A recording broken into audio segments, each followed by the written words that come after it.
このイクラの部分は2色の糸を使い分けて奥行きを出しています。まず最初に2色の色を、好みの配置で大丈夫なので丸くサテンステッチを入れます。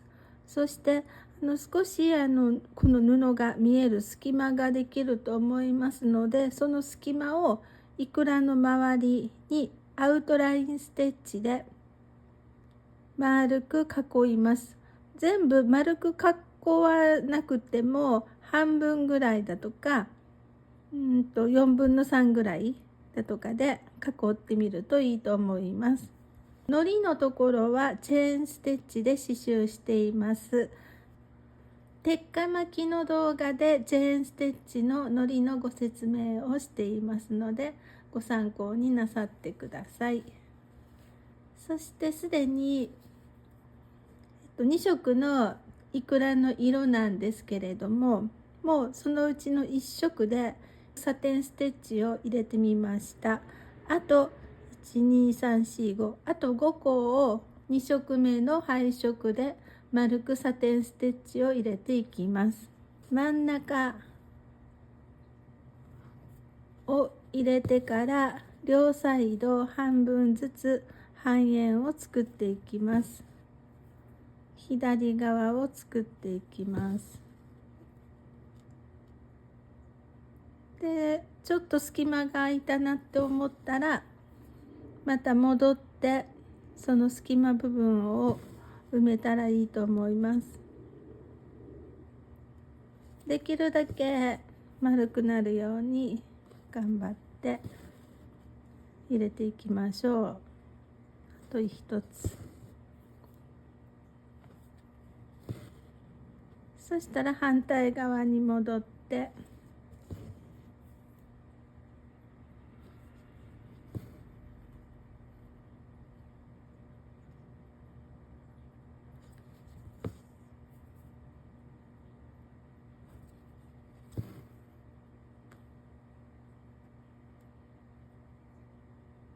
あと一つ入れます。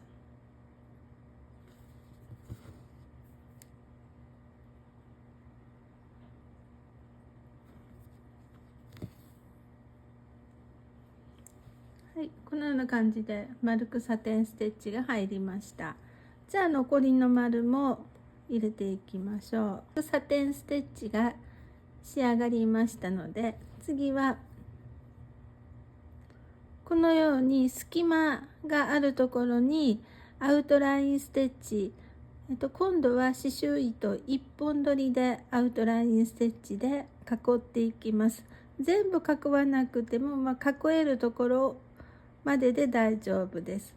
イクラの糸は2色ありますので、例えばこっちの明るめの方の粒だったら濃い方の糸で囲うといいと思います。ここにこれぐらいアウトラインステッチを入れていきます。とっても小さいので、短い距離なので針目は細かくするといいと思います。ちょっと入るだけで立体感、奥行きが出てきます。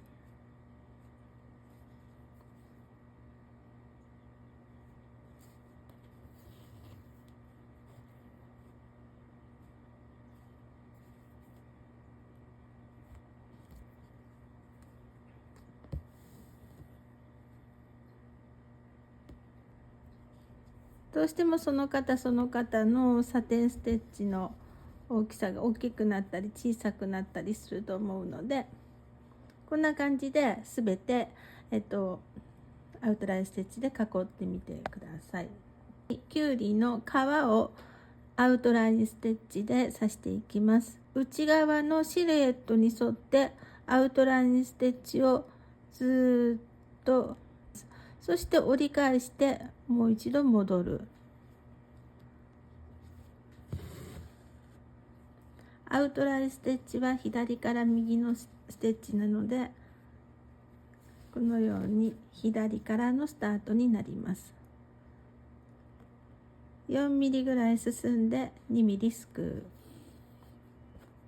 う。この針目はそのステッチの大きさによります。細かかったらもっと小さくすくわないといけない時もあると思います。進んで戻る、進んで戻る。